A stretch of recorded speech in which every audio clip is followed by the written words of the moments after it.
वो पाकिस्तान का hot topic है, और वो है एमनेस्टी इंटरनेशनल की रिपोर्ट, जिसमें पाकिस्तान 4 दर्जे ऊपर चला गया है इन टर्म्स ऑफ करप्शन। तो सबसे पहले हमें ये जानना ज़रूरी है कि एमनेस्टी इंटरनेशनल है क्या। ये एक अच्छी डिबेट है जो पाकिस्तान में हो रही है, और ये डिबेट होनी चाहिए थी। और पिछले 10 सालों से 20 सालों से या ज़्यादा से होनी चाहिए थी कि पाकिस्तान में करप्शन कितनी है, पाकिस्तान में कितने लोग भूख से मर रहे हैं, पाकिस्तान में कितने बच्चे बाहर हैं, इससे स्कूलों से बाहर हैं, पाकिस्तान में कितने बच्चे, कितने लोगों के पास घर नहीं है, पाकिस्तान में कितने बच्चे की स्टंटेड ग्रोथ है। तो ये सारी चीज़ें हमारे यहाँ आज से पहले शुरू हो जानी चाहिए थी, लेकिन अनफॉर्चुनेटली ये चीज़ें हमारा टॉपिक रही ही नहीं है। हमारा टॉपिक ज़्यादातर यही रहा है कि आज घी 10 रुपये किलो महंगा हो गया, आज सस्ता हो गया, आज चीनी महंगी होगी, आज सस्ती होगी। तो हमारे अनफॉर्चुनेटली टॉपिक्स वो हैं जो इतने मैटर्स नहीं करते in terms of nation building के हवाले से, क्योंकि घी हमारे यहाँ बेइंतहा ख़र्च होता है और चीनी भी इंतहा ख़र्च होती है, और लोग डायबिटीज़ से और कोलेस्ट्रॉल से और हार्ट की बीमारियों से मर रहे हैं। तो ये दोनों चीज़ें तो मैटर ही नहीं करती इन टर्म्स ऑफ इनकी कोई इफेक्टिवनेस नहीं है हमारी डे टू डे लाइफ में। तो वापस आते हैं एमनेस्टी इंटरनेशनल की तरफ। तो एमनेस्टी इंटरनेशनल की एक रिपोर्ट आई जिसमें उसने ये बताया कि पाकिस्तान में जो है वो 4 दर्जे ज़्यादा हो गया है करप्शन। लेकिन सबसे पहले हमें कुछ एमनेस्टी का बैकग्राउंड भी जानना होगा। तो एमनेस्टी इंटरनेशनल क्या है? ये एक ऑर्गेनाइजेशन है, एक इंडिपेंडेंट ऑर्गेनाइजेशन है जो कि किसी भी गवर्नमेंट के लिए काम बज़ाहिर नहीं करती, और इसका जो काम है वो ह्यूमन राइट्स को प्रोटेक्ट करना, करप्शन, चोरी डकैती, और जो भी अभी सीरिया में कॉन्फ्लिक्ट हो रहा है, इधर उधर जो भी कॉन्फ्लिक्ट हो रहे हैं, या लोग नेचुरल डिज़ास्टर अभी पेंडेमिक में मर रहे हैं, या जिन लोगों को हेल्प की ज़रूरत है, उसके बारे में आगाही पैदा करना और उसके बारे में मालूमात इकट्ठी करके तो देना गवर्नमेंट्स को। तो बेसिकली ये एक किस्म का गवर्नमेंट का आइज़ और एयर्स और का काम करती है, क्योंकि ये दिखाती है कि क्या मुल्क में एक्चुअली हो रहा है और क्या गवर्नमेंट को करना चाहिए। फॉर एग्जांपल ये बताती है कि आपके मुल्क में इतने लोग गुर्बत की लकीर से नीचे हैं, ठीक है। तो जब आपको पता चलता है कि हाँ भाई इतने लोग गुर्बत की लकीर से नीचे हैं, तो आपके पास एक प्रोग्राम आ जाता है वर्ल्ड बैंक की तरफ से, जिसे आप बेनज़ीर इनकम सपोर्ट का प्रोग्राम का नाम दिया जाता है। अभी पाकिस्तान में कई लोगों को ये मालूम नहीं होगा, जो बेनज़ीर इनकम सपोर्ट प्रोग्राम शुरू हुआ था पीपल पार्टी की दौर में, वो कोई पीपल पार्टी का कारनामा नहीं था। वो इसी तरह की रिपोर्ट आई कि इतने लोग गुर्बत की लकीर से नीचे हैं। गुर्बत की लकीर से मुराद होता है कि आप $1 और 50 सेंट से भी कम की आपकी अगर कमाई हो, तो उसको पर डे पर पर्सन, तो उसको आप गुर्बत की लकीर से नीचे गिरदानेंगे या जाना जाएगा। फॉर एग्ज़ाम्पल मेरे घर में 6 बंदे हैं, अगर हमारी 6 बंदों की आमदन टोटल मिला के अगर $9 नहीं है, $9 नहीं है पर डे की, तो हमें गरीब तस्वर किया जाएगा, गुर्बत की लकीर से नीचे तस्वर किया जाएगा। अभी ये $9 पाकिस्तान में बनते हैं 9, अगर 150 के रेट से लगाएं तो बन जाएंगे 1350 रुपये पर डे के, या 1500 रुपये पर डे के आसपास, depending on the market rate. तो अगर आपकी घर की आमदन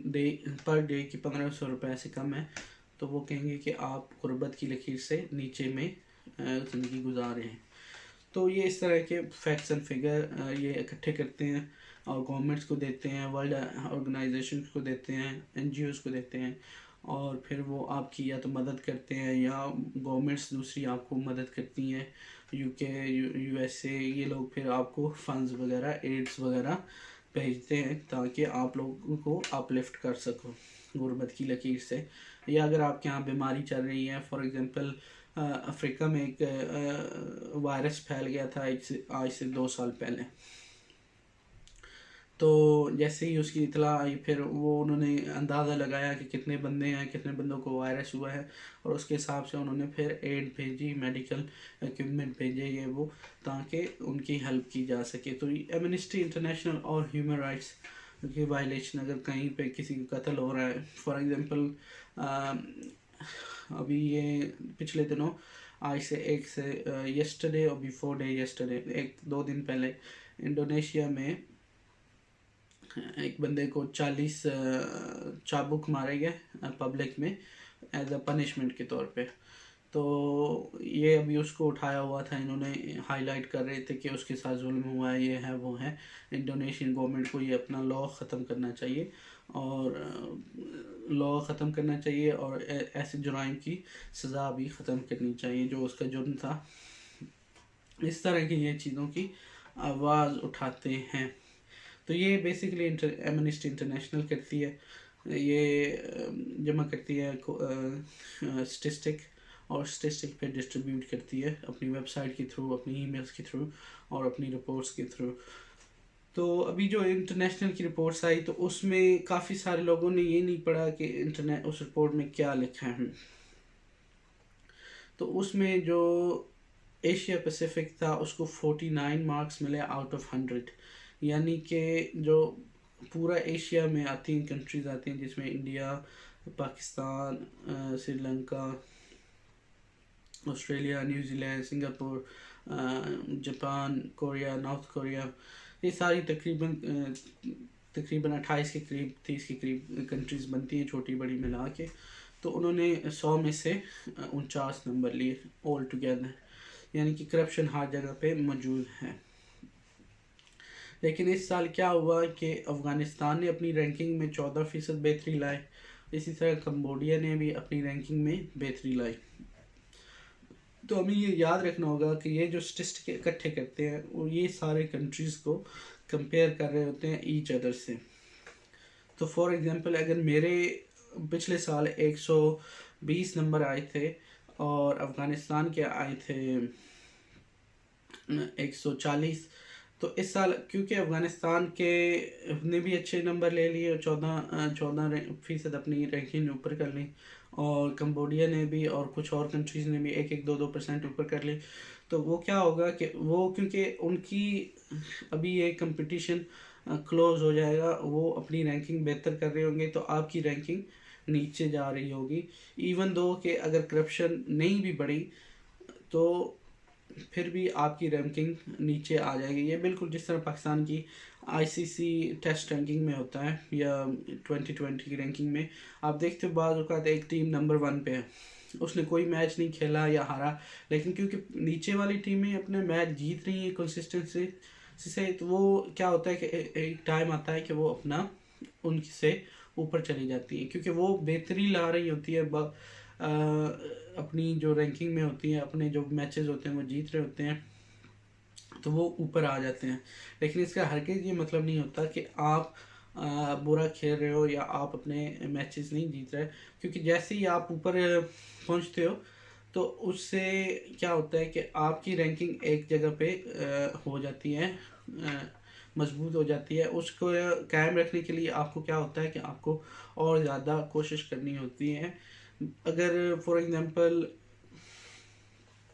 ऑस्ट्रेलिया की टीम है, उसने पहली नंबर की रैंकिंग कायम रखनी है, तो उसको अपने मैचेस कंसिस्टेंटली जीतने होंगे, सारे के सारे। अगर वो नहीं जीतेगी तो, और अगर वो नहीं भी जीतती और सारे मैचेस वो इक्वलाइज करती है, जितनी भी ना हारती है ना जीतती है, अगर वो अपनी जगह पे अपने पॉइंट्स कायम रखती है, इसके बावजूद अगर इंडिया अपने सारे मैचेस जीतता है बजाय कि उनको इक्वलाइज करने के, तो वो इंडिया एक दिन उससे आगे चला जाएगा ऑस्ट्रेलिया से। क्योंकि इवन दो कि ऑस्ट्रेलिया ने अपनी रैंकिंग कायम रखी, इवन दो कि उन्होंने ना कोई मैच हारा ना कोई जीता, लेकिन उनके क्योंकि पॉइंट टेबल पे अपना वही पॉइंट रहे, और क्योंकि इंडिया अगर 110 पे थी और उसने अपने 5 मैच जीते, वो 120 पे आ गई। ऑस्ट्रेलिया ने अपने 5 मैच बराबर कर दिया, वो फिर भी 120 पे रही। तो वो एक टाइम आएगा कि इंडिया ऑस्ट्रेलिया से आगे निकल जाएगा, इवन दो कि ऑस्ट्रेलिया ने ना कोई मैच जीता ना कोई हारा। तो तो यही होता है कि इसके टेबल में भी एमनेस्टी इंटरनेशनल की भी, तो इवन दो कि पाकिस्तान ने ना करप्शन बढ़ी है ना घटी है, लेकिन क्योंकि अफ़गानिस्तान ने अच्छा किया और कम्बोडिया ने अच्छा किया, कुछ और कंट्रीज़ ने अच्छा किया, अपनी रैंकिंग इम्प्रूव हुई, तो पाकिस्तान का जो ग्राफ था वो नीचे चला गया। लेकिन फिर भी ये जस्टिफिकेशन नहीं है कि पाकिस्तान में इम्प्रूव, पाकिस्तान को improve, Pakistan should improve and Pakistan must improve इस करप्शन और ज़्यादा करना चाहिए, उसको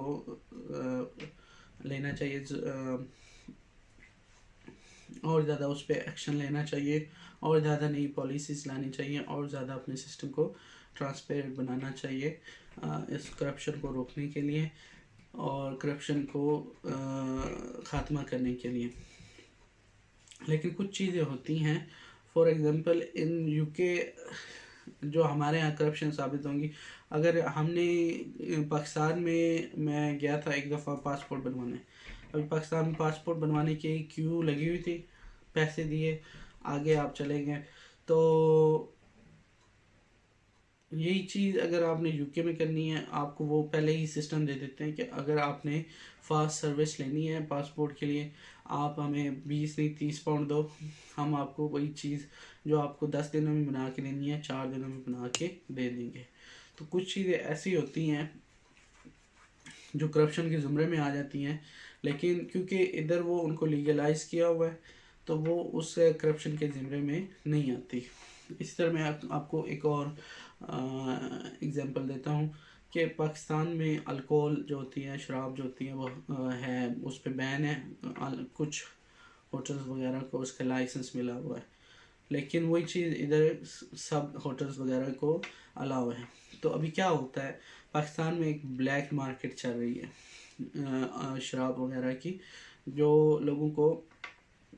ब्लैक में बेचते हैं, और अंदर ही अंदर एक बिजनेस बना हुआ है लोगों का जो चलाते हैं और इससे पैसा कमाते हैं। लेकिन ये अभी आ जाएगा करप्शन के ज़िम्मे में, लेकिन क्योंकि ये इधर लीगलाइज है, इधर एक बाकायदा तरीके से हो रहा है, तो वो एक करप्शन के ज़िम्मे में नहीं आएगा। इसी तरह जुआ खेलना, यहाँ पाकिस्तान में पाबंदी है, यहाँ पे उसकी जगह जगह पे दुकानें हैं जहाँ पे लोग जाके अपने लिए जुआ खेल सकते हैं, बैटिंग कर सकते हैं, पैसे लगा सकते हैं। तो पाकिस्तान में वो करप्शन के ज़िम्मे में आ जाएगी, यहाँ पे वो लीगलाइज है। इसी तरह और काफ़ी सारी चीज़ें हैं जो पाकिस्तान में करप्शन के ज़िम्मे में आ जाती हैं क्योंकि लेजिस्लेशन की वजह से, और यहाँ पे वो क्योंकि लीगलाइज हैं तो वो यहाँ पे वो करप्शन के ज़िम्मे में नहीं आती। तो ये चीज़ें होती हैं जिसकी वजह से इफ़ेक्ट्स होती है मुल्की रैंकिंग भी। ये ज़रूरी नहीं है कि पाकिस्तान बहुत ज़्यादा करप्ट कंट्री है, ये देखना होगा कि पाकिस्तान में क्या चीज़ें ऐसी हैं जो दुनिया के कुछ ममालिक में, यूरोपीय ममालिक में, क्योंकि यही टॉप करते हैं हर दफ़ा ranking in terms of corruption index, तो काफ़ी सारी चीज़ें यहाँ पे लीगल हैं जो पाकिस्तान में इलीगल है और वो फिर करप्शन के ज़िम्मे में आ जाती हैं। इसी तरह फिर आप ले लें इरानियन पेट्रोल, वो पाकिस्तान में क्योंकि इन्होंने लगाई हुई है, उस पर ईरान पे पाबंदियाँ लगाई हुई हैं और पाकिस्तान वाले उधर से इंपोर्ट करते हैं। अगर ये पाबंदियाँ उठा लें और पाकिस्तान वो लीगल तरीके से इंपोर्ट करें तो पाकिस्तान में करप्शन कम हो जाएगी। इसी तरह और भी काफ़ी सारे इस तरह के एग्जांपल्स हैं जो यहाँ पे तो आप कह सकते हैं हलाल है, उधर हमारे लिए वो हराम है, और इस वजह से पाकिस्तान का करप्शन इंडेक्स काफ़ी ऊपर ही रहता है। लेकिन ये भी एक इनकी एक चाल है, एक तरीका है इनका कि कंट्रीज़ को बार बार पुश करना कि भाई आप ये लीगलाइज करो, आप वो लीगलाइज करो, ताकि वो इन जैसी एक दिन कंट्री बन जाए, इनसे मुताबिकत रखना शुरू कर दें। लेकिन पाकिस्तान को ख़ुद अपना एक करप्शन इंडेक्स ले आना होगा, इंडिपेंडेंट बोर्ड ले आना होगा। लेकिन पाकिस्तान में ये भी बड़ी सरदर्दी है कि जो करप्शन की जिनको रिकवाल कहा जाता है कि उस पर कंट्रोल करो, वो खुद करप्शन करना शुरू कर देते हैं। तो hopefully let's see, hopefully Imran Khan does some magic and the corruption index comes down a little. तो अल्लाह ताला से हमारी दुआ है कि ये इसमें बेहतरी लाए पाकिस्तान में, और गवर्नमेंट को तौफीक दे के और ज़्यादा बेहतरी ला सकें। तो ये एक छोटी सी ब्रीफ वीडियो है, क्योंकि ये आप